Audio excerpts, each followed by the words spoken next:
दो दुश्मन।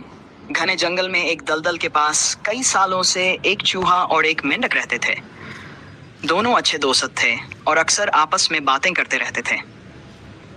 एक दिन बातों ही बातों में मेंढक ने चूहे से कहा, इस दलदल में मेरा परिवार सदियों से रह रहा है। ये जमीन मेरे पुरखों की विरासत है।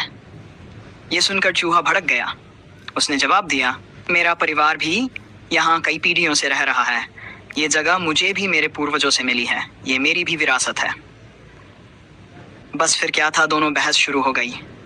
छोटी सी बात ने उनकी गहरी दोस्ती को तोड़ दिया और अब वे एक दूसरे से बात तक नहीं करते थे। एक दिन जब चूहा वहां से गुजर रहा था तो मेंढक ने उसे कुछ ताना मार दिया।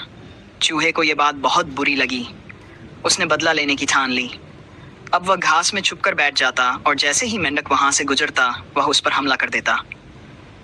इससे परेशान होकर एक दिन मेंढक ने चूहे से कहा, ऐ चूहे, ये क्या कायरों जैसी हरकत कर रहा है? छुप छुप कर वार करता है। अगर हिम्मत है तो सामने आ, मैदान में मुकाबला कर, तब तुझे मेरी ताकत का अंदाजा होगा। चूहे ने यह चुनौती स्वीकार कर ली और अगली सुबह लड़ाई का समय तय हुआ। सुबह होते ही चूहा एक तरफ से निकला। उसके हाथ में नरसल के पौधे का लंबा डंडा था। वहीं दूसरी ओर से मेंढक आया। उसके पास भी वैसा ही डंडा था। दोनों ने एक दूसरे पर जोरदार हमला किया और थोड़ी ही देर में वे गुत्थम गुत्था हो गए। लड़ाई चल ही रही थी कि अचानक आसमान से एक चील आई। उसने देखा कि चूहा और मेंढक आपस में भिड़े हुए हैं। वह तेजी से नीचे आई और एक ही झपट्टे में दोनों को अपने तेज नुकीले पंजों में दबोच कर उठ गई। अब ना वहां चूहा है ना मेंढक।